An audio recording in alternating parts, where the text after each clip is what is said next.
¿Cómo están, hermanos? Quisiera compartir con ustedes una experiencia personal que comenzó hace 24 años, en 1999, estamos en el 2023, cuando en la iglesia de Villa Urquiza, en Buenos Aires, donde yo era anciano, se nos ocurrió la idea de que cada sábado íbamos a compartir un capítulo del libro Patriarcas y Profetas. La idea era seguir durante todo el tiempo posible para escudriñar y estudiar los escritos de Elena de White, empezando con Patriarcas y Profetas, porque era el libro que empezaba la serie desde antes de la creación. Hubo una cita, un libro, ¿no? En este caso, especialmente los primeros 4 capítulos, que me impactaron profundamente, ¿no? El libro en cuestión es la historia de la redención de Ellen White, y hubo un capítulo en concreto, que fue el primero, que de hecho es un capítulo que es paralelo al capítulo 30 del Conflicto de los Siglos y al capítulo 1 de Patriarcas y Profetas, libros que ya había leído, pero Dios sabe, no era quizás el momento, ¿no?, para que mi cerebro hiciera clic. Pero sí que fue pues con este libro, ¿no?, con la historia de la redención, el primer capítulo, y especialmente, que se titula, ¿no?, La caída de Lucifer, y especialmente fue pues una cita que la encontramos en el párrafo 2, ¿no? Bueno, en mi experiencia creciendo en la iglesia adventista, siempre sabía que nuestras doctrinas fueron bien fundadas. Eso está basado sobre las escrituras. Hasta que me preguntó uno de mis amigos, ¿sabías que la doctrina de deidad no está fundada sobre las escrituras ni espíritu de profecía, ni fue aceptada por las mayoría o casi todos los pioneros?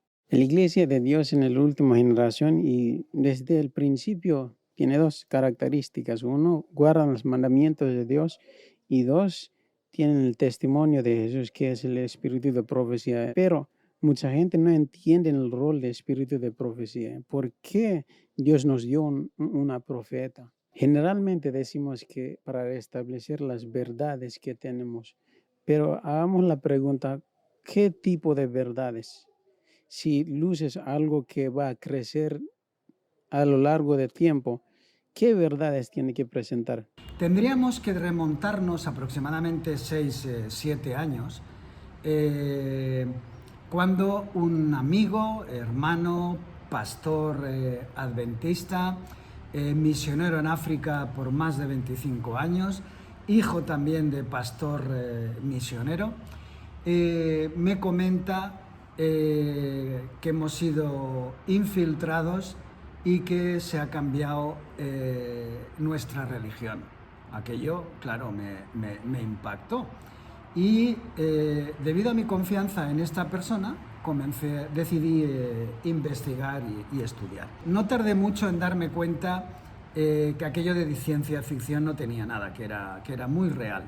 Y que desde un punto de vista bíblico del espíritu de profecía y la lógica y el sentido común, efectivamente nos habían infiltrado y habían cambiado nuestra religión, nuestras doctrinas fundamentales.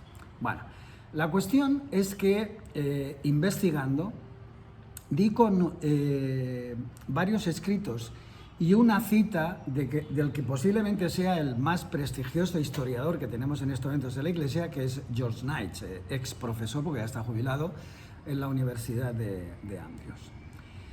La cita de 1993, publicada en uno de sus libros, dice: la mayoría de los fundadores de la Iglesia Adventista del Séptimo Día no podrían unirse hoy a la Iglesia si tuviesen que suscribir las creencias fundamentales de la denominación. Más específicamente, la mayoría no podría estar de acuerdo con la creencia número 2, que trata de la doctrina de la Trinidad. Para Joseph Bates, la Trinidad, era una doctrina antibíblica. Para James White era ese viejo absurdo trinitario, y para M.E. Cornell era un fruto de la gran apostasía, junto con doctrinas falsas como la observancia del domingo y la inmortalidad del alma. Ahí tengo que hacer una puntualización. no se aplica a la mayoría de los adventistas, de los fundadores de la Iglesia Adventista. Se aplica absolutamente a todos. Y lo curioso, además, es que la mayoría de estos pioneros, como la propia Elena White, provenían de iglesias trinitarias, como la metodista, a la que pertenecía Elena White. De manera que vienen de iglesias que son trinitarias. Se convierten en antitrinitarios. Y ahora nos quieren hacer creer que después de un montón de años, eso sí, tuvieron que morir todos los pioneros, la verdad es progresiva y finalmente hemos descubierto la verdad. ¿Vale? Claro, a mí me impactó ver una declaración tras otra de Elena de White, donde dice que aquellos fundamentos, aquellas doctrinas, aquellos principios que se pusieron durante los primeros 50 años de vida de la Iglesia no deben ser removidos ni cambiados para nada, ni una jota ni una tilde. Es más, dice en varias ocasiones que cuando hayan problemas, que esos pioneros se levanten de sus tumbas, es decir, que leamos sus escritos y redescubramos la verdad. Que por cierto, ella ya anticipó que esto ocurriría. Recuerdo que en el año 2008, junto a mi hermana Irene y mi cuñado Marcos, salíamos a repartir alimentos los viernes de noche, ¿sí? Algo caliente para comer y para tomar, a gente que vivía en la calle. Para agosto de ese año o septiembre, no recuerdo bien, nos encontramos a un vagabundo que estaba tomando mate en la esquina de Santiago del Estero y Almirante Brown, lo que en Mar del Plata se conoce como el Automóvil Club Argentino. Lo cierto es que la conversación de este vagabundo giró en torno a explicarnos de forma detallada aspectos que como cristianos nosotros ya conocíamos, pero que nos descolocó viniendo de alguien en esa condición. Este vagabundo nos explicó la gran controversia sobre Cristo y Satanás, ¿sí? De que el enemigo de Dios es un ángel caído y no un demonio con cuernitos, como lo imagina la gente, y dijo una frase que recuerdo hasta el día de hoy: ustedes no conocen a Cristo. Alrededor del año 2000, yo era un anciano en la Iglesia Adventista del Séptimo Día, y una de las primeras cosas que aprendí, no solo de la Iglesia, sino de la Biblia misma y de otros estudios, es que la palabra de Dios, cuando presenta algo literal, de una manera literal debe ser entendida. Me explico. Si la Biblia dice que el sábado es el séptimo día y dice que el séptimo día es el día que debemos guardar como santo, entonces el sábado y no otro día es el día que debemos guardar. Y como anciano, yo solía dar estudios bíblicos y no tenía dificultad en presentar todos los temas bíblicos, como el sábado mismo, Jesús como el Hijo de Dios, el amor de Dios por los seres humanos, el milenio, el juicio, el santuario, etcétera, etcétera. Pero cuando llegué al estudio de la Trinidad, algo me molestó. Simplemente yo no pude terminar el estudio sobre este tema con confianza, porque simplemente no pude encontrar un solo texto bíblico que afirmara la existencia de un Dios trino o algo similar. ¿Cómo amar a un Dios a quien no conozco? Como me lo enseña el libro de las creencias adventistas en la página 24. Si la palabra me muestra que la relación entre Dios y su pueblo es como la de dos esposos, ¿cómo se puede amar a un esposo a quien no conoces? Ahora, el esposo o la esposa nos pueden sorprender cada día con sus habilidades, con sus cualidades, pensamientos, sueños, y aún así no deja de ser una persona a la que tú conoces. No amas a un misterio. No se puede amar a lo que es oculto, incierto. Se ama a lo que es claro y transparente. Tenía una idea en general de lo que ocurría en el capítulo 1, pero al tener que leerlo en profundidad para luego explicarlo a los hermanos en la iglesia, me di cuenta de que había una situación que no condecía con la doctrina o con el misterio de la Trinidad. Porque en todo el capítulo 1 de Patriarcas y Profetas, lo mismo ocurre con el libro La Historia de la Redención. En el capítulo 1 son similares las situaciones que se presentan, y esto es cómo se originó el pecado en el cielo, antes de la creación del mundo, claro. Y allí es cuando vi que Elena de White mencionaba solamente al Padre y al Hijo en todo el capítulo, y en ningún momento aparecía ni siquiera mencionado, mucho menos la obra o la presencia del Espíritu Santo, no estaba ni mencionado. Y yo me pregunté, ¿por qué ocurre esto? Es algo raro, debería estar el Espíritu Santo porque, según la doctrina de la Trinidad en la cual yo creía, los tres son uno y han trabajado mancomunadamente desde la eternidad. ¿Y por qué a Jesús se lo identificaba como el Hijo de Dios, siendo que esto ocurrió antes de que Jesús se encarnara? Y pensando en esto, me quedé con esa duda, no encontraba una respuesta, no la encontré hasta 10 años después. Y la cita dice así: el gran creador convocó a las huestes celestiales para conferir honra especial a su Hijo en presencia de todos los ángeles. Este estaba sentado en el trono con el Padre, con la multitud celestial de santos ángeles reunidas a su alrededor.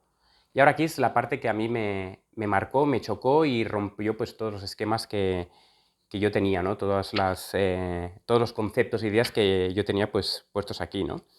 Que dice así: entonces el Padre hizo saber que había ordenado que Cristo, su Hijo, fuera igual a él, de modo que doquiera estuviese su Hijo, estaría él mismo también. Esta cita me marcó porque mi concepto era un Dios formado por tres seres: Dios Padre, Dios Hijo, Dios Espíritu Santo. Los tres son Dios, los tres son coiguales, los tres son coeternos, y simplemente pues su función pues, que ejercieron pues era a través de roles, ¿no? La segunda parte que más me impresionó y que más luz me aportó en este tema fue el primer capítulo de Patriarcas y Profetas, las primeras páginas. Realmente con las 4 primeras páginas tiene suficiente. Elena White en ese libro describe cómo fue la caída de Lucifer y la rebelión en el cielo. Y no deja lugar a dudas de que fue precisamente Lucifer el que tuvo envidia y quiso ser igual a Cristo. Cuando el Padre dijo muy claramente que solamente al Hijo le era permitido entrar en consejo con él. ¿Dónde estaba ese tercer ser? Reúne a toda la hueste celestial y delante de todos los ángeles del universo les dice que solo él y solo su Hijo, que tiene su misma sustancia, que es exactamente igual a él, deben ser adorados. Únicamente ellos dos. ¿Dónde está el tercero? El texto bíblico que hizo plantearme seriamente el tema de la deidad es 1 Corintios 8:6, que dice lo siguiente: para nosotros, sin embargo, solo hay un Dios, el Padre, del cual proceden todas las cosas, y nosotros somos para Él, y un Señor Jesucristo, por medio del cual son todas las cosas, y nosotros por medio de Él. Ese texto, juntamente con bastantes otros, hicieron replantearme la idea que tenía acerca de la Trinidad, de la deidad, etc. Y eso me llevó a estudiar el tema profundamente durante 7 años. E o texto que mais me impressionou, o que mais me marcou quando eu conheci a verdade sobre o Deus único, está em João 20:17. Eu quero ler para vocês. Não me detenhas, disse Jesus, pois ainda não voltei ao Pai, mas vai ter com os meus irmãos e dize-lhes: eu volto para o meu Pai e vosso Pai, para o meu Deus y vosso Deus, dice Jesús. El versículo que más me llamó la atención a mí fue el que se encuentra en Hebreos capítulo 1, a partir del versículo 1, que dice así: Dios, habiendo hablado muchas veces y de muchas maneras en otro tiempo a los padres por los profetas, en estos postreros días nos ha hablado por el Hijo, a quien constituyó heredero de todo y por quien asimismo hizo el universo. Lo que vi ahí es que está hablando de Dios, y de que nos ha hablado en estos postreros tiempos por el Hijo, y de que Dios constituyó al Hijo heredero de todo, con lo cual Dios es el Padre del Hijo, y es un acto de Dios el hacerlo heredero. Es propio de una relación padre-hijo, de que el Padre le da todas las cosas al Hijo. Y nos dice que el Padre, de que Dios hizo todo el universo, o hizo el universo por medio del Hijo.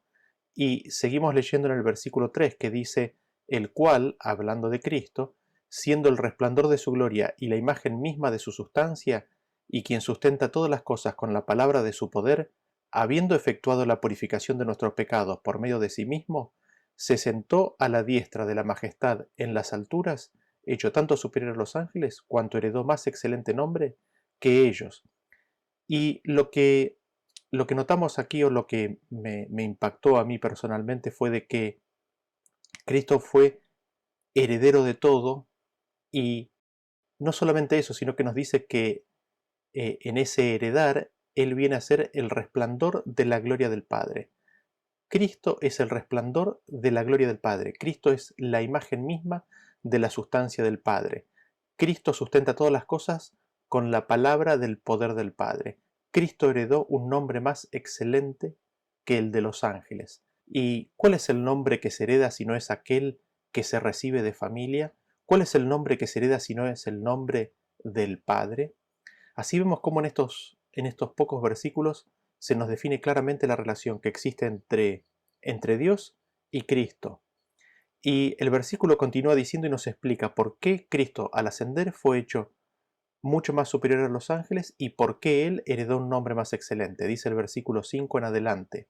Porque, ¿a cuál de los ángeles dijo Dios jamás, mi hijo eres tú, yo te he engendrado hoy, y otra vez yo seré a él padre y él me será mi hijo? Y otra vez, cuando introduce el primogénito en el mundo, dice, adórenle todos los ángeles de Dios. Así que, ¿cuál es la razón por la cual Cristo cuando ascendió fue hecho más superior que los ángeles? ¿Cuál es la razón por la cual Cristo heredó un nombre más excelente que el de los ángeles? Es porque a ninguno de los ángeles Dios jamás le dijo, mi hijo eres tú, yo te engendré hoy. Nunca le dijo jamás esto a ningún ángel, yo seré el padre y él me será mi hijo. Y otra vez, por tercera vez, le dice ahora a los ángeles, adórenle todos los ángeles de Dios. Nosotros vemos que está basado en la palabra del Padre, la razón por la cual Cristo hereda un nombre más excelente que el de los ángeles. Y estas tres palabras de Dios están detalladas aquí.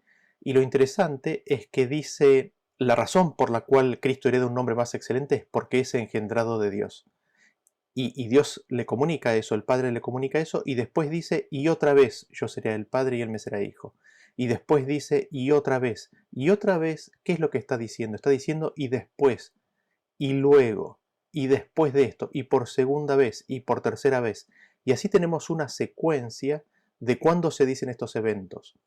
La tercera vez, en el versículo 6, es cuando Cristo es introducido en el mundo, es decir, es en la encarnación de Cristo, cuando introduce el primogénito del mundo. Pero esa es la tercera vez.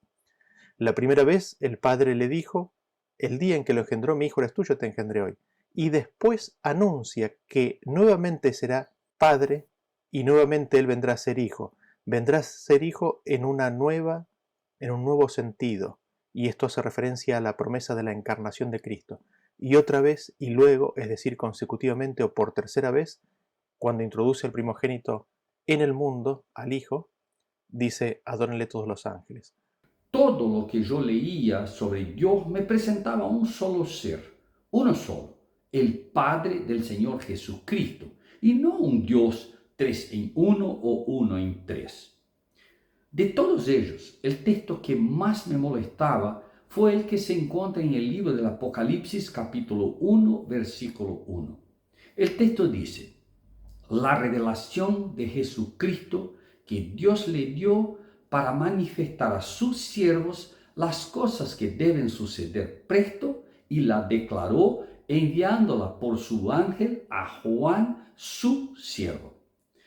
Siendo el Apocalipsis la revelación de Jesucristo a sus siervos en la tierra, y siendo el último libro de la Biblia y ciertamente el más importante para nuestros días, y ya que cierra los acontecimientos de la última generación que habrá en la tierra, donde Dios estará iluminando la tierra con su gloria, su bondad, su amor y su sabiduría, donde todo el cielo estará involucrado como nunca antes en el fin del conflicto cósmico. Mi pregunta fue, ¿cómo es posible que el Espíritu Santo, siendo Dios, porque así lo enseña la Trinidad, cómo es que no está presente en este momento tan importante? El texto dice que es la revelación de Jesucristo que Dios le dio para manifestar a sus siervos las cosas que deben suceder y las envió por medio de su ángel, quien las notificó a Juan, su siervo. Simple y directamente tenemos Dios, que dio a Jesucristo, tenemos a Jesús, tenemos al ángel, tenemos a Juan y tenemos a nosotros mismos. Dios aquí me estaba mostrando todos los seres involucrados en la comunicación entre el cielo y la tierra, y el Espíritu Santo no estaba presente. Interrogué a pastores sobre esto, y las respuestas que me dieron simplemente no me convencieron para nadie, sino todo lo contrario. La propia contradicción entre ellas y su falta de base bíblica me convencían cada vez más de que algo estaba erróneo, algo estaba errado en esta doctrina. Empecé a estudiar el tema con profundidad y cuanto más estudiaba la Biblia, la revelación, más me daba cuenta de que esta doctrina no resistía a un claro así dice el Señor. De hecho, ni un así dice el Señor y mucho menos un claro así dice el Señor que debería guiar toda doctrina. Uno de los textos que más me impresionó cuando empecé a estudiar este tema fue Apocalipsis 5, versículo 13, que habla acerca de la adoración celestial. Yo estaba estudiando el libro de Apocalipsis y me llamó mucho la atención que decía: oía a toda criatura que está en el cielo, sobre la tierra y debajo de la tierra, y que está en el mar y todas las cosas que en ellos hay, diciendo: al que está sentado en el trono y al Cordero sea la alabanza, la honra y la gloria y el poder por siempre jamás. O sea, este pasaje que habla acerca de la adoración de toda criatura dirigida solamente al Padre y al Hijo, me llamó muchísimo la atención para repasar o para revisar este tema, ¿no? Después el resto del libro de Apocalipsis me pareció sumamente contrario al concepto trinitario, porque después se habla acerca de la santa ciudad, donde Dios y el Cordero van a ser el templo de ella, Dios y el Cordero van a ser las luces de ella que van a iluminar, etc. Entonces los 144.000 son redimidos para Dios y para Cristo.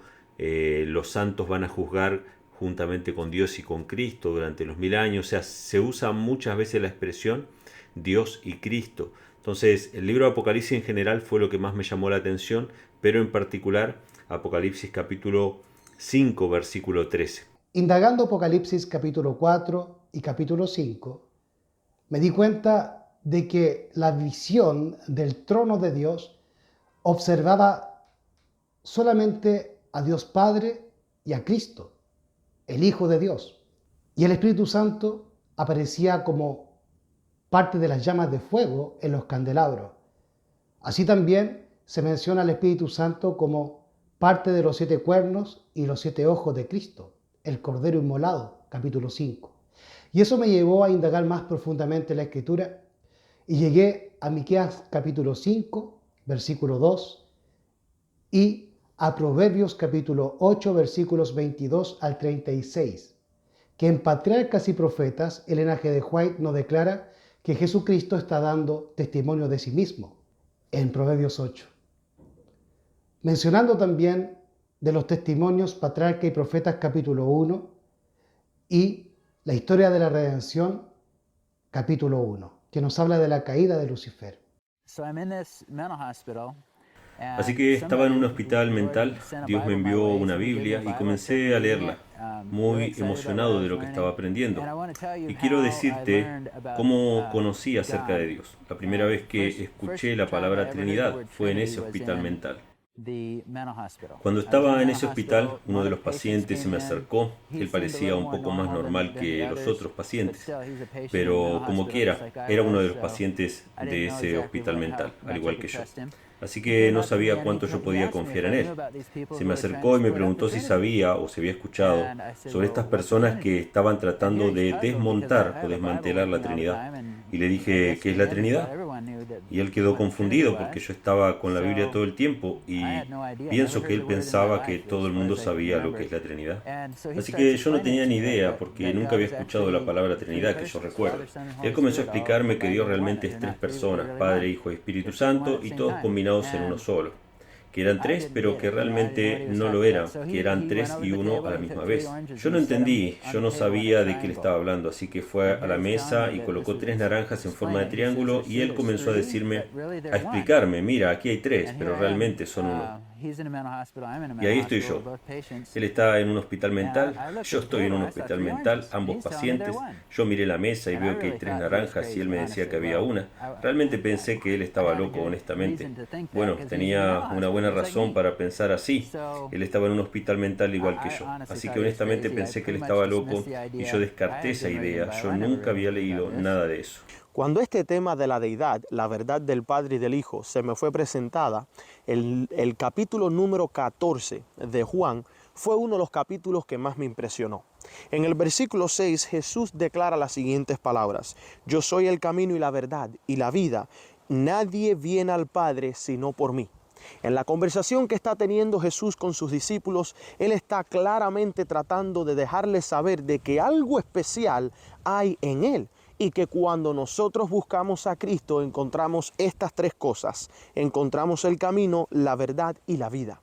Más adelante en el versículo 15, cuando Cristo está declarando de que si nosotros oramos en su nombre, Él lo hará. Él dice las siguientes palabras: si me amáis, guardad mis mandamientos. Y yo rogaré al Padre y os dará otro consolador,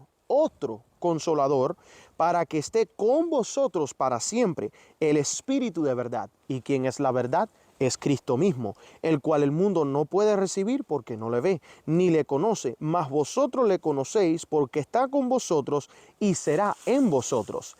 Obviamente hay algo especial que Cristo está dejarles saber a sus discípulos, y es que no os dejaré huérfanos, vendré a vosotros, declara en el versículo 18. Aunque Jesús físicamente iba a ascender al cielo después de su resurrección, después de la muerte de la cruz, Él les estaba dejando saber a sus discípulos que no los iba a dejar solos. Y por eso en el versículo 23, respondiéndole a la pregunta de uno de sus discípulos, Jesús dice: el que me ama, mi palabra guardará, y mi Padre le amará, y, presten atención, vendremos a Él y haremos morada con Él. El Padre y el Hijo harán morada en nosotros a través del medio del Espíritu de la verdad, el Espíritu del Hijo, el Espíritu de Cristo, al cual, como menciona el Espíritu Profecía, el Padre ha dado su Espíritu sin medida alguna a su Hijo Cristo Jesús. A pesar de la tremenda evidencia, aún mi fe cojeaba, pues yo no entendía lo del otro Consolador.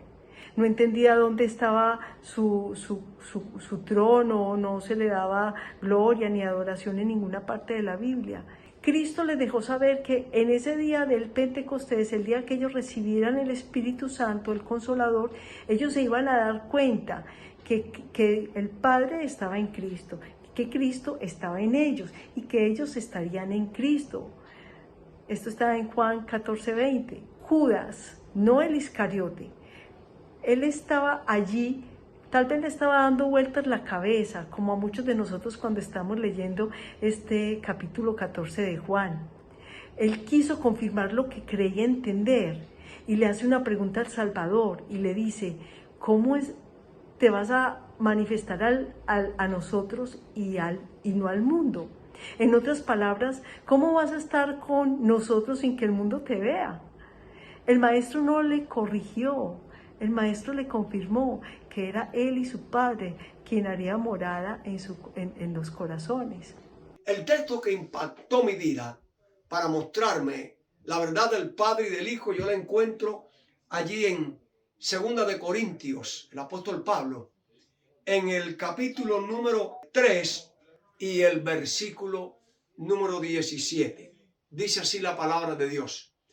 Porque el Señor es el Espíritu, y donde está el Espíritu del Señor, allí hay libertad. Por tanto, nosotros todos, mirando con cara descubierta como un espejo la gloria del Señor, somos transformados en la misma imagen de gloria en gloria como por el Espíritu del Señor. Así que cuando leí este texto, y yo siempre tengo un principio en mi vida, una constancia, que lo que la Biblia dice, eso yo lo creo. Soy ingeniero, fue la carrera que mi madre me pidió que estudiara antes de estudiar teología. Así que yo pienso como ingeniero. Y desde luego dentro de la ingeniería me tocó trabajar para empresas muy grandes. Dios me dio muchas capacidades para poder realizar proyectos, pero luego me pidieron que fuera a construir la Universidad de Montemorelos. Ayudé desde ver cómo conseguíamos los fondos. Y después de que terminamos la construcción de la Universidad de Montemorelos, más o menos allá en el 82, me pidieron que fuera vicerrector financiero. Al terminar mi periodo dije, bueno, yo quiero estudiar teología. ¿Por qué quería estudiar teología? Porque tenía muchas inquietudes sobre la deidad. Como me lo enseñaron desde niño, yo no estaba contento y veía cosas diferentes en la Biblia, en la palabra. Así que pues me inscribí para estudiar teología y pues acaba de ser vicerrector, así que era raro para los maestros tener el que era el vicerrector financiero, era de alumno, pero yo estuve muy contento. Pero después de varios meses seguía sin entender nada de la deidad. Así que busqué a un maestro que me ayudara, el que consideraba con más sabiduría, y le dije que necesitaba que me dedicara bastante tiempo. Dijo, ¿qué te parece si empezamos con una tarde? Voy a cancelar todo. Así que ahí estuve en la tarde con él, oramos y me dijo, ahora sí, dime cuál es tu problema. Pues que no entiendo la deidad. Yo quiero entender todos los detalles de la deidad, el Padre, el Hijo, el Espíritu Santo, cómo actúan, cómo son. Se sonrió y me dijo, pues sabes que yo tampoco la entiendo. Y pensé, dije, vaya, a buen árbol me arrimé. Y me dijo, ¿y sabes por qué no la entiendo? Dice, porque ¿cómo puedes a un ser infinito meterlo en una mente finita? Así que nunca lo vamos a entender. Quizá cuando lleguemos a las mansiones celestiales, allá lo vamos a entender. Y yo me quedé en shock, me quedé en silencio y dije, wow, yo no había pensado nunca eso. Y entonces dice, bueno, entonces, ¿con qué quieres que comencemos? Me dijo el maestro. Le dije, no, pastor, ya, terminamos. ¿Cómo que terminamos? Me dijiste que necesitabas muchas horas para eso. No, ya entendí, no se preocupe, ya entendí. Permítame orar, y ya me despedí, le agradecí mucho, pero yo seguía con inquietudes. ¿Saben por qué seguía con inquietudes? Porque yo cada vez que veía muchos textos de la Biblia, pero especialmente este de Juan, el Evangelio de Juan 17, verso 3, que dice, y esta es la vida eterna, que te conozcan a ti, el único Dios verdadero, y a Jesucristo a quien tú has enviado. Decía yo, tenemos que conocerlo, tenemos que entenderlo, pero ¿por qué nomás me dice que al único Dios verdadero y a Jesucristo y el Espíritu Santo? ¿Dónde está? A mí me enseñaron que el Espíritu Santo era parte de la deidad y era una Trinidad y todo eso, pero mi inquietud ahí estaba. Después de saber que los pioneros de nuestra iglesia no creían en una Trinidad, al revisar la historia es evidente esto, fueron los pasajes de Juan capítulo 17, el versículo 3, y una cita más del Espíritu de Profecía que me ayudaron a comprender, a aceptar con mayor fuerza el hecho de que no existe una Trinidad. Y dice Juan capítulo 17:3, y esta es la vida eterna, que te conozcan a ti, el único Dios verdadero, y a Jesucristo, a quien has enviado. Esto causó en mi mente mucha impresión y eso me ayudó a meditar en que la vida eterna es todo lo que nosotros necesitamos o requerimos, que prácticamente obtener la vida eterna es el resultado del trabajo del cielo, del plan de salvación del Señor para con nosotros los seres humanos pecadores. Es todo realmente lo que necesitamos. Y la vida eterna la encontramos en conocer al Padre y al Hijo. Y me preguntaba cómo yo, un adventista del séptimo día, maestro, director de conquistadores, activo en diferentes actividades para jóvenes y en la iglesia en general, que desde niño participaba en la iglesia, cuarta generación como adventista, ¿cómo puede ser que yo no conociera a Cristo? En el mes de ese año, un pasaje resonó con fuerza al conocer el mensaje acerca de Dios y de su Hijo, y dice así: y esta es la vida eterna, que te conozcan a ti, el único Dios verdadero, y a Jesucristo a quien has enviado. Juan 17:3. Había algo que no conocía. Había un Dios del que nunca había escuchado, un único y solo verdadero, que había enviado a su Hijo Jesús, el cual, como dice Juan 17:1, Jesús le llama de Padre. Y que Jesús nos dice, y no otro, que este conocimiento es de vida eterna. Esta verdad fue construyendo en mi mente una mirada más clara sobre el Dios al que estaba adorando y me marcó un norte. Hay muchos mensajes que son importantes en la Biblia, pero hay uno solo que es de vida eterna. El llamado que Dios nos hace y el privilegio que tenemos es que nos invita a conocerle y que es posible conocerle. O capítulo 17 de João, verso 3, que foi o verso bíblico que mais me impactou quando eu estava abandonando as crenças da Trindade, do Deus pagão, para o Deus único bíblico, o Deus Israel, né? E esse verso aqui são as palavras de Jesus, e as palavras de Jesus, elas não foram complicadas de serem entendidas para mim, elas foram bastante claras, objetivas, diretas, sem subterfúgios, então não tive dificuldades para compreender a verdade, a veracidade desse verso, né? E a vida eterna é esta, que te conheçam a ti só por único Deus verdadeiro e a Jesus Cristo a quem enviaste. Cuando Dios puso en mi mano material que hablaba acerca de la creencia de nuestros pioneros adventistas y cómo ellos entendían el misterio de la Trinidad.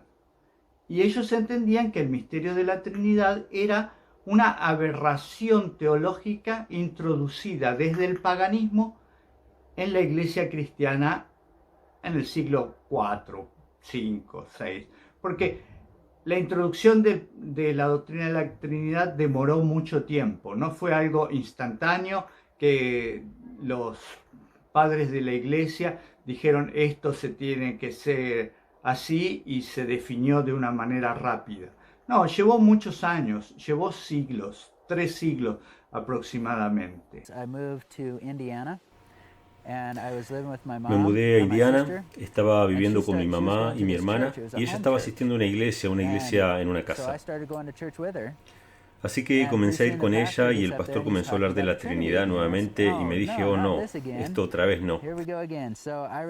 Así que levanté la mano y pregunté, ¿qué es la Trinidad? Solo quería saber qué él decía, ya que había escuchado al señor del hospital mental, su versión sobre el tema. Así que él comienza a explicarme, era lo mismo que me había dicho el señor en el hospital mental. Oh, eso es terrible. Luego dice que esa doctrina había venido del paganismo hacia la iglesia cristiana, a través de la iglesia católica, y se fue transfiriendo a las demás iglesias.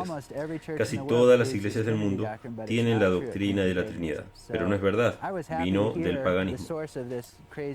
Así que estaba contento de escuchar la fuente de esta doctrina loca que había escuchado, pero al mismo tiempo me hizo desconfiar de lo que me dicen los predicadores, porque aquí está este pastor diciendo que no hay Trinidad, pero el resto del mundo estaría equivocado sobre eso. Así que decidí estudiar la Biblia por mí mismo y de este punto en adelante no iba a confiar en la palabra humana. Y creo que eso me ayudó porque me llevó a la Biblia a verificar todo por mi cuenta y Dios me ha bendecido en esa área. Aparte de todas las doctrinas que tenemos, tienen que establecer mayormente los pilares. Cuando está establecidas los pilares, después otras doctrinas podemos basar sobre los pilares. Ahora, Proverbios 9:1 dice, la sabiduría edifició su casa, ladró sus 7 columnas. En el idioma inglés se refiere a ese pronombre como una mujer. Dice, wisdom had built her house, como una mujer, su casa. Ladró sus 7 columnas, esa mujer. ¿Quién construye una casa? ¿Mujer o hombre? Hombre, pues. Entonces, ¿por qué se refiere como una mujer aquí? Porque la iglesia de Dios es una mujer. La iglesia adventista tiene 7 columnas. Tengo un sermón en mi canal de YouTube titulado Columnas de nuestra fe en español, que pueden ver cómo mostré todos los pilares o columnas de nuestra fe. Pero en ese espacio quiero hablar de la personalidad de Dios y de Cristo. Recibiréis poder, página 237, párrafo 4, dice, quienes procuran mover los antiguos pilares no están afirmando la verdad, no recuerdan lo que han recibido y olvidado. Quienes tratan de introducir teorías que mueven las columnas de nuestra fe con respecto al santuario y la personalidad de Cristo y de Dios. ¿Será que esa doctrina fue uno de los pilares? Personalidad de Dios, de Cristo. ¿Será que eso forma doctrina de deidad? Pues claro que sí. Entonces la profeta, ¿por qué Dios no nos dio una profecía que van a cambiar esas doctrinas? Pues claro, se nos mencionó la profeta también. Mensajes Selectos, tomo 1, nos dice, tenemos ahora delante de nosotros la alfa de esos peligros o herejías. La omega sería de una naturaleza asombrosísima. Yo me hago la pregunta, ¿será que ella es un profeta de Dios, como un siervo de Dios, como un representante? ¿Será que va a cumplir lo que dice ella? ¿Será que estoy en ese engaño? En Riviera Herald, en Género 6, 1994, publicaron esas palabras en página 10. La creencia adventista han cambiado a lo largo de los años bajo el impacto en la verdad presente. La más asombrosísima es la enseñanza sobre Jesucristo, nuestro Señor y Salvador. Mayormente lo que querían decir es que la creencia fue cambiada. ¿Será que ese es el cambio que Ellen profetizó? Ellen dijo que sería en una naturaleza asombrosismo y ellos mencionaron esa misma palabra. Pero ¿qué sería la definición de omega de acuerdo a Ellen G. de White? Porque hay tantas explicaciones y definición de esas palabras, esas teorías en la iglesia adventista hoy en día. ¿Qué dijo ella misma? Mensajes Selectos dice, el Living Temple contiene el alfa de esas herejías. Sabía que la omega seguiría poco después y temblé por nuestro pueblo. Sabía que debía advertir a nuestros hermanos y hermanas que no debían entrar en controversia en cuanto a la presencia y personalidad de Dios. O sea, básicamente lo que decía hermana White era, no cambien lo que tenemos ahorita. Una de las cosas que más me llamó la atención fue descubrir qué significa la unidad de Cristo y el Padre. Esa es la unidad que siempre se ha confundido, que dicen que es 3 en 1, que están unidos en una cosa y que los 3 forman uno. Pero en realidad esa unidad la pude descubrir en el libro de Juan, capítulo 17, y en el versículo 11 en específico dice así, y leo para ustedes: y ya no estoy en el mundo, mas estos están en el mundo y yo voy a ti. Padre Santo, a los que me has dado, guárdalos en tu nombre para que sean uno así como nosotros. Y ahora vamos a entender en este capítulo qué significa la unidad de Cristo con el Padre, que dice este texto, esta cita, que será la misma unidad que nosotros tendremos con Cristo. Ahora iríamos al versículo 21, 22 y 23. Y miren cómo dice el versículo 21. Para que todos sean uno. Y ahora va a explicar. Dice, como tú, oh Padre, en mí y yo en ti, que también ellos sean uno en nosotros, para que el mundo crea que tú me enviaste. ¿Y cómo es que somos uno en Cristo? ¿Cómo es que Cristo es uno con el Padre? No es que son 3 que forman uno. Simplemente la unidad tiene que ver con el versículo 22. La gloria que me diste yo les he dado para que sean uno, así como nosotros somos uno. Y en el versículo 23 termina diciendo, yo en ellos y tú en mí, para que sean perfectos en unidad, para que el mundo conozca que tú me enviaste y que los has amado a ellos como también a mí me has amado. Quiere decir que el Espíritu de Dios es esa gloria de Dios, es lo que mantiene uno a Cristo con el Padre y es lo que nos mantiene a nosotros al mismo tiempo uno a nosotros con Cristo y con el Padre. Y esto fue algo que me inspiró mucho, que me ayudó a entender, y por eso termino con esta cita de Elena de White. Dice, Cristo debe vivir en sus agentes humanos, trabaja a través de sus facultades y actúa a través de sus capacidades. La voluntad de sus agentes humanos debe ser sometida a la voluntad de Cristo. Deben actuar con su espíritu, de manera que ya no son ellos los que viven, sino Cristo vive en ellos. Jesús está tratando de grabar en ellos la idea de que al darle su Espíritu Santo, y escuchen cómo sigue diciendo, Él les está dando la gloria que el Padre le ha dado a Él para que Él y su pueblo sean uno en Dios. Por eso fue que Moisés en Éxodo 33:18 se interesó mucho por esa gloria y le dijo a Cristo, muéstrame tu gloria, porque él sabía que esa gloria en un futuro el hombre la recibiría. Nosotros tenemos el privilegio de recibir esta gloria. Ahora entendemos qué es lo que poseemos dentro de nosotros. Ahora entendemos cómo somos uno con el Padre y con el Hijo. ¿Qué tan difícil es conocer en la palabra de Dios que Dios es el Padre y que su Hijo es nuestro Señor? Malaquías 2:10 nos dice que todos tenemos a un mismo Padre. Pablo, en todas las epístolas y cada una de ellas, es decir, a los romanos, a los corintios, los gálatas, efesios, filipenses, colosenses, a los tesalonicenses en sus 2 cartas, a Timoteo también en sus 2 cartas, a Tito, a Filemón, a todos les dejó bien escrito que Dios era el Padre y que su Hijo era nuestro Señor. 12 versículos solamente por parte de Pablo. Además, también Juan, Pedro, Santiago y Judas nos dijeron también esto y lo dejaron escrito, que Dios es el Padre. Además, Jesús nos dijo palabras mayores, que su Padre era el único Dios verdadero.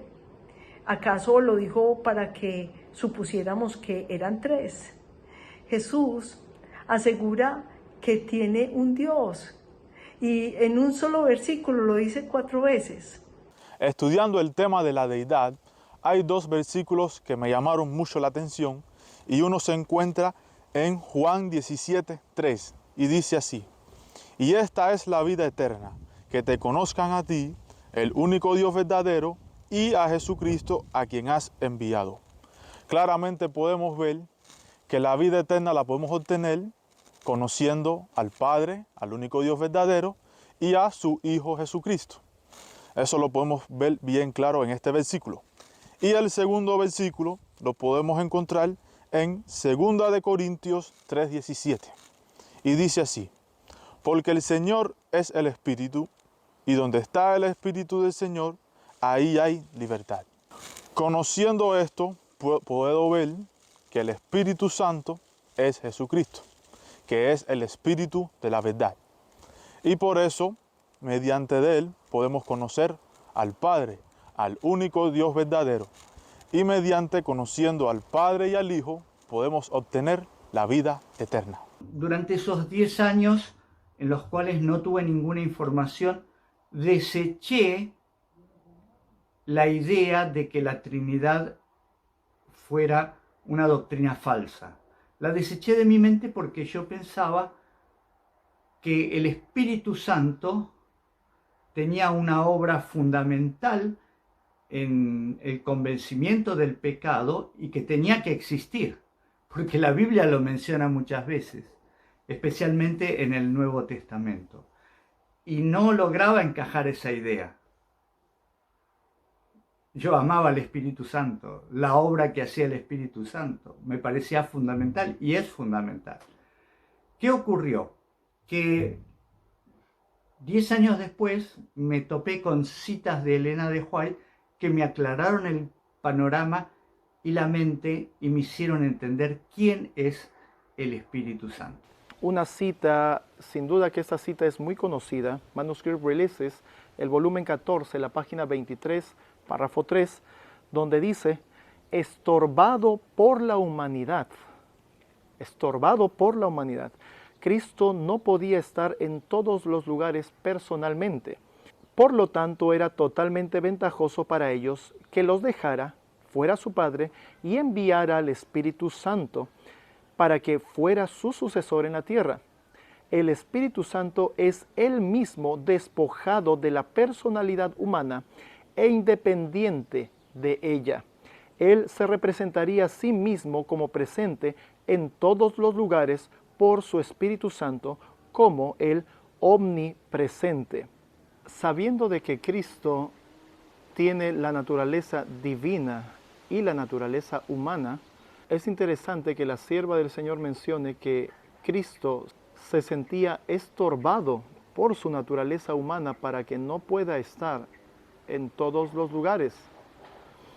Y cuando leí en esta cita de que el Espíritu Santo es él mismo despojado de su humanidad, eso confirmó muchas cosas en mi mente y empezó a aclarar el trabajo que está realizando el Padre y el Hijo con sus dos naturalezas, divina y humana. Hermanos, el Espíritu Santo es el mismo Cristo desposeído de la naturaleza humana. Con esto basta para mí para entender el plan de la divinidad compuesto o la verdad por el Padre y el Hijo. Dos personas. Punto y final. Eso es lo que creo y eso es lo que predico. El Espíritu Santo es el mismo despojado de la personalidad de la humanidad e independiente de ella. Él se representaría a sí mismo como presente en todos los lugares por su Espíritu Santo como el omnipresente.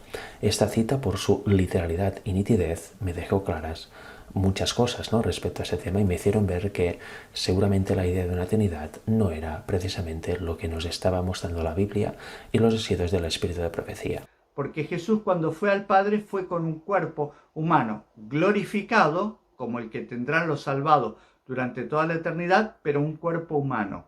Entonces, estorbado por ese cuerpo humano, tenía que enviar a su espíritu. Dice, él se representaría a sí mismo como presente en todos los sitios por su Espíritu Santo como el omnipresente. Con su humanidad no puede estar en todos los lugares al mismo tiempo para beneficio de los discípulos y de nosotros, de toda la humanidad, de todas las épocas.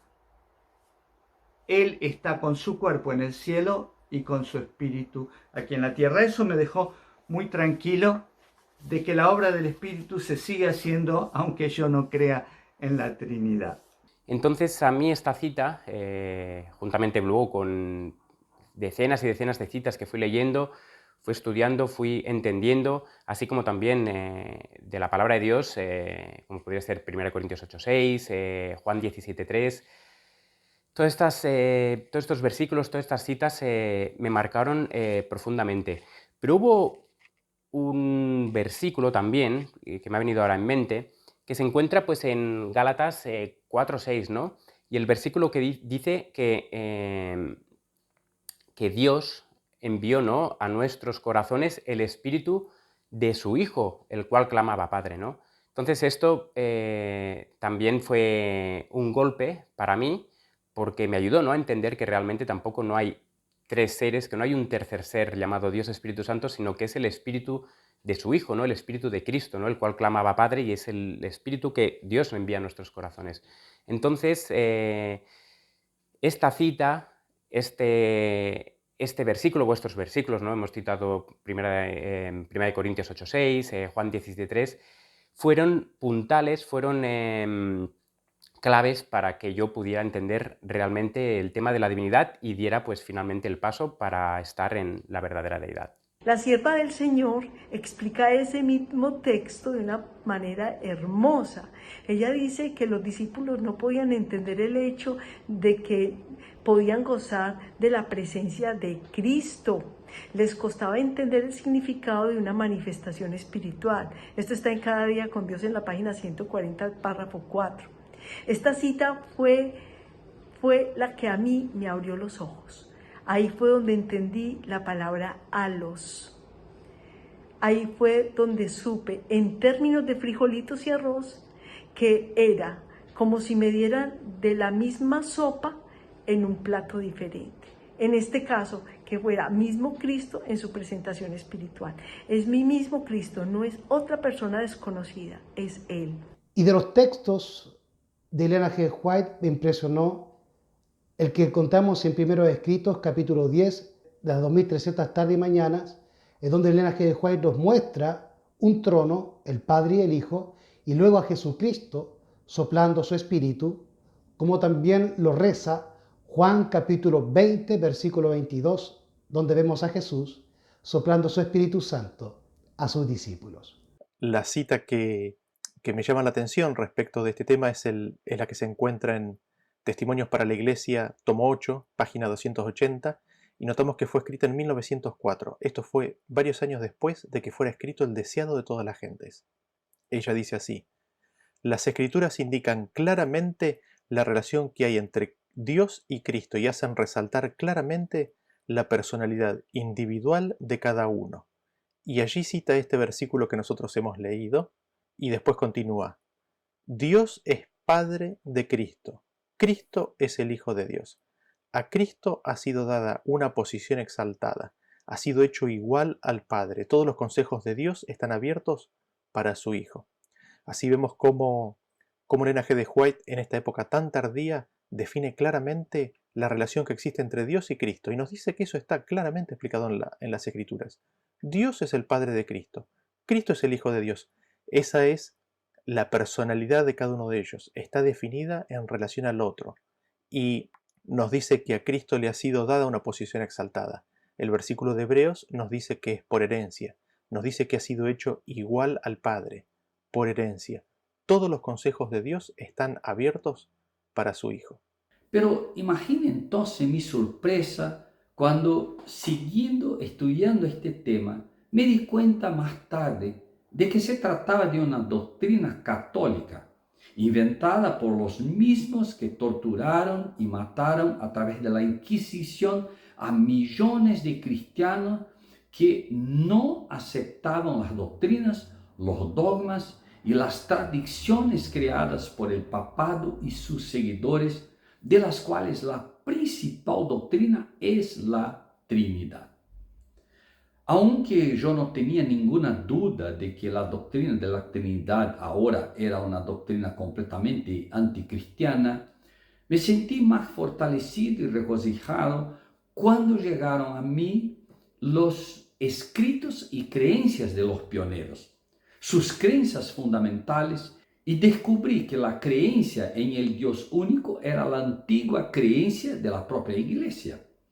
Descubrí que los pioneros no solo no creían en la Trinidad, sino que la denunciaban como completamente anticristiana y sin miedo a hablar, la colocaban junto con las muchas doctrinas otras papales como la adoración de imágenes, la confesión a hombres, pecadores, etcétera, etcétera, etcétera. Hoy en día, para mí es muy difícil entender Como una iglesia que junto con sus miembros se jacta de ser la niña de los ojos de Dios, que se jacta de tener una verdad que ninguna otra iglesia tiene, ¿cómo puede querer ser igual a las demás? Y peor que eso, tener como doctrina principal la doctrina central del catolicismo. ¿Cómo pueden estos hermanos creer en la Trinidad, sobre todo cuando hoy en día los pastores ya ni siquiera se esmeran en ocultar su violenta apostasía al declarar que Jesús no es el Hijo literal de Dios, sino que simplemente asumió el papel de Hijo en el plan de redención? Yo estaba estudiando con un grupo de Argentina que había en el campo y me dicen, bueno, pastor, y usted dígame nada más, un texto en que se hable de que el Espíritu Santo es Dios. Y le dije, ¿cómo no? Muy fácil de eso. Así que yo rápidamente dije, voy a mi Biblia y busqué, pero no había uno exacto. Y entonces le hablé a mi hijo, que él también estudia mucho, y entonces me dijo, papá, ¿eso no existe? ¿Cómo que no existe? Si eso nos han enseñado en el seminario y en todos lados, pero no hay un texto, me dijo, ni de Elena de White. ¿Cómo?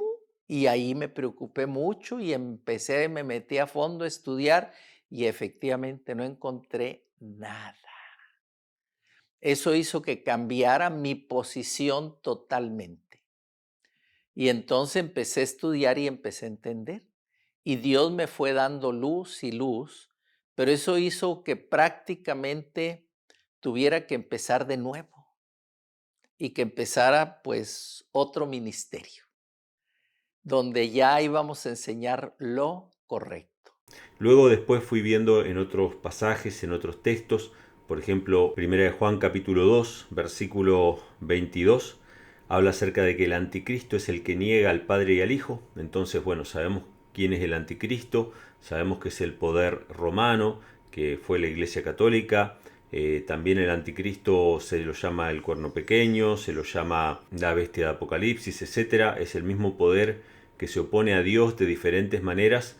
Y cuando revisamos la historia vemos que realmente la Iglesia Católica fue la que instituyó la Trinidad, es más, combatió a los pueblos o a las tribus que no eran trinitarias, ¿sí? Que fueron llamadas o conocidas como las tribus bárbaras, ¿sí? Que se opuso contra Dios, hizo guerra incluso contra los santos y los venció, dice, ¿no?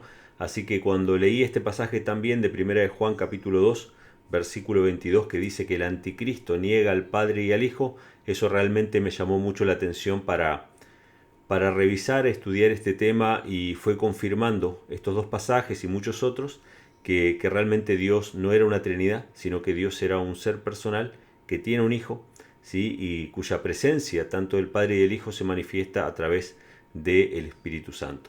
Ahí fue donde yo entendí el propósito de la doctrina de la Trinidad. Entendí el pensamiento del anticristo, que era negar al Padre y al Hijo, pues había aprendido que Cristo no era su Hijo en la eternidad, sino que fue su Hijo a partir de la encarnación en María. Ellos niegan al Padre y a su Hijo. Con toda la luz que Dios ha estado dando a su pueblo en estos últimos días, más aún a un pueblo que fue llamado a luchar contra las herejías que el papado inventó y que han estado destruyendo el verdadero evangelio, me causa asombro saber que la iglesia que dice ser la iglesia especial de Dios está unida en una doctrina que hiere la base central del cristianismo, que se basa en que Dios no es un título, sino un ser verdadero, que es de hecho el Padre del Señor Jesucristo, y que Jesucristo, nuestro Salvador, es de manera literal el Hijo de este Padre desde antes de la fundación del mundo.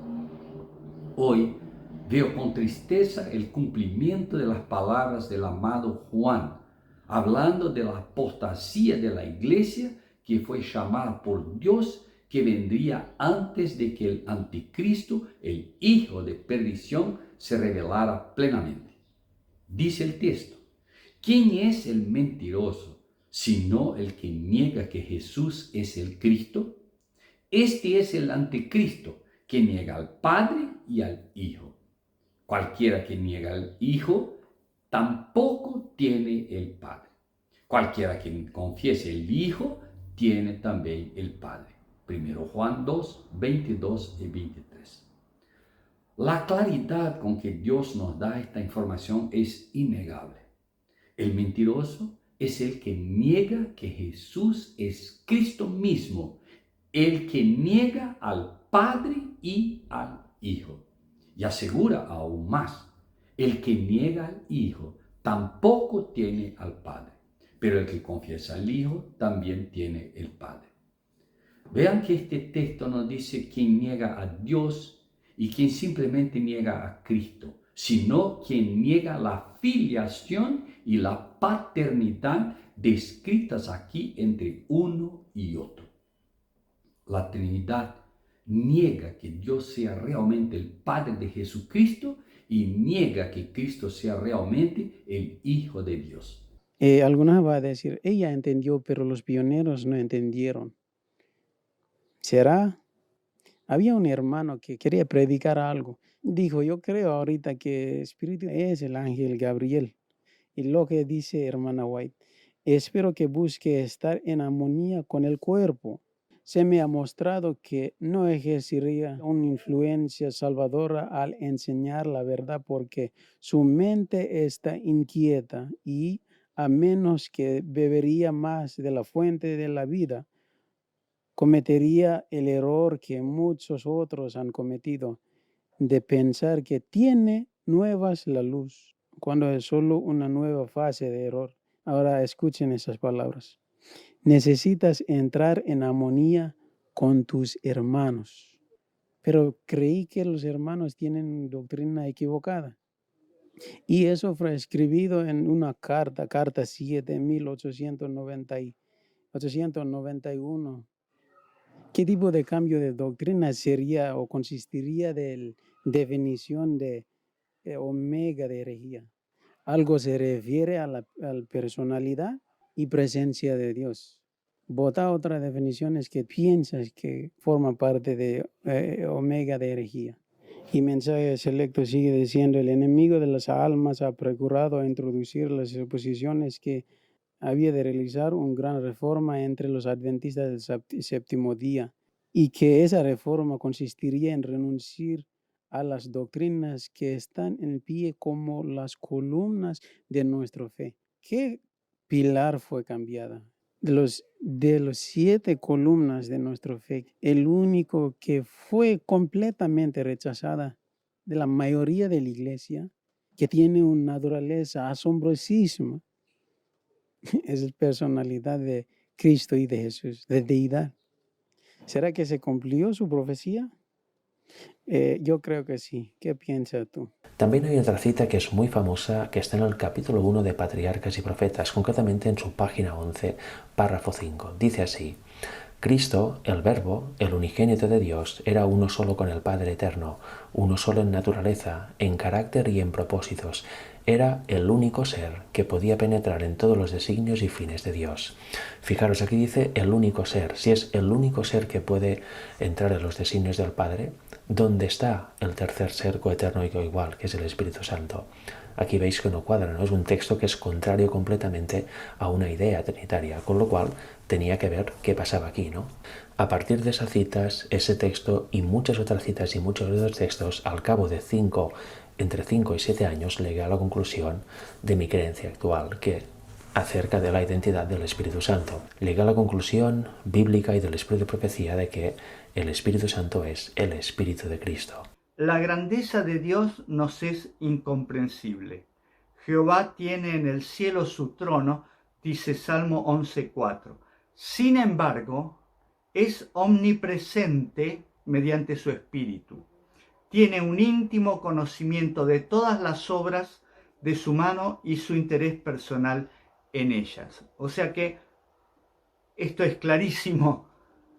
Dios se acerca al ser humano en todos los lugares del mundo y en todos los lugares del universo a través de su Espíritu, aunque Él está en su trono en el cielo.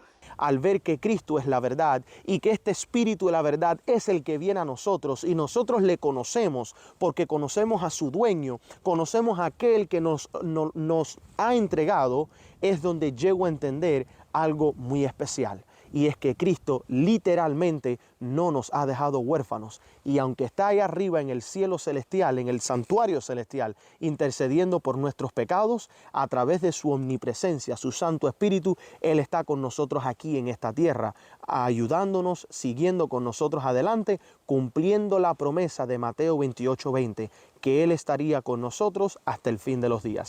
Este libro se titula Recibiréis Poder. Es una matutina escrita en 1995 para ser usada durante el año 96.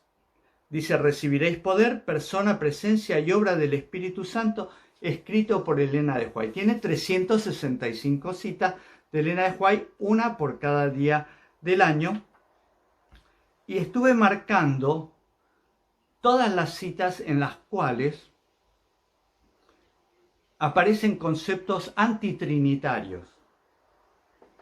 Y uno diría, ¿cómo es posible? En un libro editado por la Iglesia Adventista en 1996 va a tener citas antitrinitarias. Claro, es que en la mayoría de la obra de Elena de White, las citas que ella refiere del Espíritu Santo son antitrinitarias. No hay citas trinitarias. Entonces, al subrayarlas, me di cuenta que hay más de 300 de las 365 citas que son antitrinitarias. Las otras son citas que hablan del Espíritu Santo, pero hablan de la obra del Espíritu Santo, no refieren nada, ni tercera persona de la divinidad, ni nada por el estilo. Pero el resto, en las cuales se menciona al Espíritu Santo, se lo menciona como el Espíritu de Dios en algunas circunstancias o el Espíritu de Cristo en otras circunstancias. Yo había leído en 1996 esta meditación matinal, está en mi biblioteca desde aquella época y nunca le había prestado atención. Y es lo que nos pasa a veces a nosotros. Cuando nos falta una llave para abrir los tesoros, nos quedamos mirando el cofre y no vemos el tesoro. Yo les invito a conseguir este libro, esta meditación matutina. Creo que la han reeditado para venderla nuevamente. Los que la tienen en su biblioteca, vuelvan a mirarla y lean con atención cada cita de cada día, subrayando donde se menciona que el Espíritu Santo es el Espíritu de Dios o el de Cristo. Por ejemplo, 5 de marzo. Aunque la divina influencia es esencial para la obra del perfeccionamiento del carácter cristiano, muchas veces son ignorados el nombre y la presencia del Espíritu Santo. ¿Cómo lo define el Espíritu Santo? Como una divina influencia de Dios. El mundo adora a un Dios misterioso. Cristo nos reveló a su Padre. Apocalipsis 14:1 nos enseña que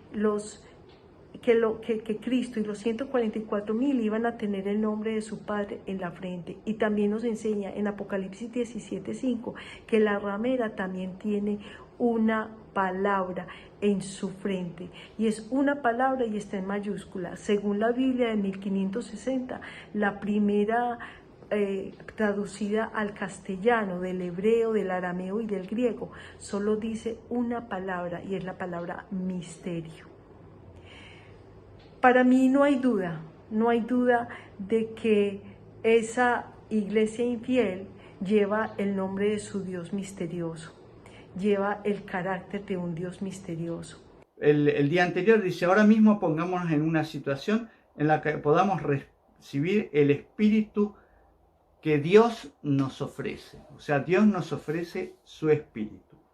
Jesús, 1 de marzo, Jesús consoló a sus discípulos con la promesa del Espíritu Santo, y en la doctrina acerca de este agente de influencia divina, no es un Dios, un agente de influencia divina, qué riquezas le fueron reveladas, porque esta bendición traería en su estela todas las otras bendiciones. Si desea tener acceso a las moradas de la justicia cuando Cristo venga, ahora debe ser objeto de la obra profunda de su Espíritu, que se hace visible en la experiencia personal, el Espíritu de Cristo. Y así, mientras estudiamos y oremos junto a nosotros, estará el Divino Maestro, el Espíritu Santo, para iluminar nuestra comprensión a fin de que podamos entender las grandes verdades de la palabra de Dios. ¿Cómo se le llama al Espíritu Santo? El Divino Maestro. Pero en la cita del 16 de febrero se habla de que Cristo es nuestro Divino Maestro. Y acá muestra que el Divino Maestro es el Espíritu Santo. O es Cristo o es el Espíritu Santo, o hay dos Divinos Maestros, o el Espíritu Santo es el Espíritu del Divino Maestro. Cada uno puede sacar sus propias conclusiones. Verso específico que eu vou ler aqui para vocês, esse verso tocou muito o meu coração. E ali aconteceu um despertamento de uma forma muito especial. Esse verso está no livro aqui de Mateus, eu quero pedir licença aí para ler. Está no livro de Mateus, capítulo 11, versículo 27, que diz assim: Todas as coisas me foram entregues por meu Pai. Ninguém conhece o Filho a não ser o Pai. E ninguém conhece o Pai a não ser o Filho, e aqueles a quem o Filho o quiser revelar. Veja que aqui Jesus Cristo, ele diz aqui que ninguém... Ora, se você pegar um dicionário em qualquer língua, na língua portuguesa, na língua inglesa, espanhola, em qualquer outra língua, se você for buscar o significado da palavra ninguém, ela é absoluta. Se houvesse uma terceira pessoa igual a ele, igual ao Pai, ele também teria a mesma capacidade de conhecimento. Aqui ele está anulando qualquer possibilidade de uma pessoa que participe dessa intimidade profunda de pai e filho. Não há ninguém. Não há ninguém igual ao pai e nem ninguém igual ao filho. Ou alguém semelhante ali no meio deles dois, parecido com eles, que possam ter essa onisciência, ter esse conhecimento. Como o pai tem do filho e o filho tem do pai. Já imaginaram isso? Acreditar numa ideia de que há três pessoas coiguais, três pessoas oniscientes, que conhecem tudo, mas não conhecem nem o pai nem o filho? Bueno, en cada página hay una cita referente a esto, son más de 300 citas antitrinitarias, en las cuales se puede ver que aún nuestra profeta Elena de White, en toda su vida, 360 citas, creía que el Espíritu Santo era una influencia divina que provenía de Dios, Padre o de Cristo. Hay otro tema que a mí al principio era tan evidente que me costaba entender. La doctrina de la Trinidad, y no se dejen engañar por aquellos que dicen que la nuestra es diferente a la doctrina trinitaria de la Iglesia Católica, no lo es, son exactamente iguales, pero vamos a olvidarnos de la comparación. Vayan a los escritos, a las publicaciones de la Conferencia General, y ahí encontrarán Dios Padre, Dios Hijo, Dios Espíritu Santo. Y que los tres son coeternos y coiguales. Y aquí viene la llave de la cuestión, ¿vale? Si son coeternos, eso significa que nadie puede ser antes que el otro. Luego el Padre literal y el Hijo literal completamente desaparecen. Y ahí es lo que decían los pioneros, que eso iba en contra de la esencia del Padre y del Hijo. Rompía completamente el plan de la salvación para el ser humano, ¿vale? Una cosa tan sencilla como esa. Por eso ahora nos están enseñando que no es un padre y un hijo literal, sino que son roles, que son metáforas y que estamos hablando en simbología. De manera que Juan 3:16 es pura filosofía, es pura simbología, es un rol ¿vale? Y ni el Padre es Padre, ni el Hijo es Hijo. Eso es lo que nos están vendiendo desde hace muchos años y que además la gente ha caído en el engaño. Despierten, hermanos, porque les va la vida eterna en ello. Espero que esto sirva para abrir los ojos de todos ustedes. Es mi experiencia personal, la comparto porque creo que algunas personas que están viendo este video pueden llegar a pasar por la misma experiencia. Y que Dios los bendiga y podamos entender que el Espíritu Santo que gime y llora es el Espíritu de Cristo. Cuando ve que al no arrepentirse el pecador está haciendo inútil su sacrificio en la cruz. Que Él los bendiga.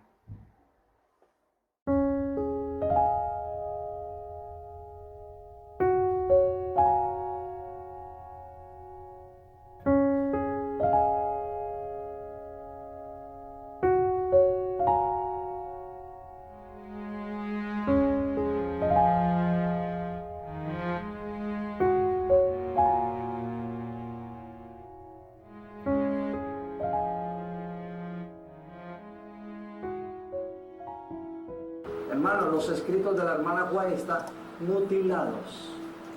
Y yo le voy a probar. En la Biblia no aparece la palabra Trinidad. Si me la busca, le damos $1.000.000. Y en ningún libro de la señora White aparece la Trinidad, sino en uno solo. ¿Qué coincidencia? ¿En cuál? En el evangelismo. Porque los jesuitas se infiltraron y la metieron en la página 446. Lo vamos a leer ahora. Solamente uno. ¿Y saben quién se metió y quién escribió ese libro? El pastor que escribió La venida del Consolador. ¿Cómo se llama el pastor? Leroy Frum. El terrible engaño que está afectando a nuestra humanidad y a nuestro pueblo, a la mayoría de nuestro pueblo, es la diabólica doctrina de la Trinidad que ha envuelto al mundo. Diabólica doctrina de la Trinidad ha envuelto al mundo y es lo que está uniendo al mundo, que me descoloca el plan de la salvación. Pero en este momento, mis apreciados, es lo que está en juego en el mundo, lo que va a unir al mundo aparentemente. Es una doctrina totalmente falsificada. Hay una deidad, una divinidad, el Padre y el Hijo. El diablo quiere ocupar ese lugar, destronando a Cristo en el corazón de los hombres. Y Él es el que nos da la vida, Cristo. Es el que me da la salvación, Cristo. El amor del Padre revelado en Cristo Jesús.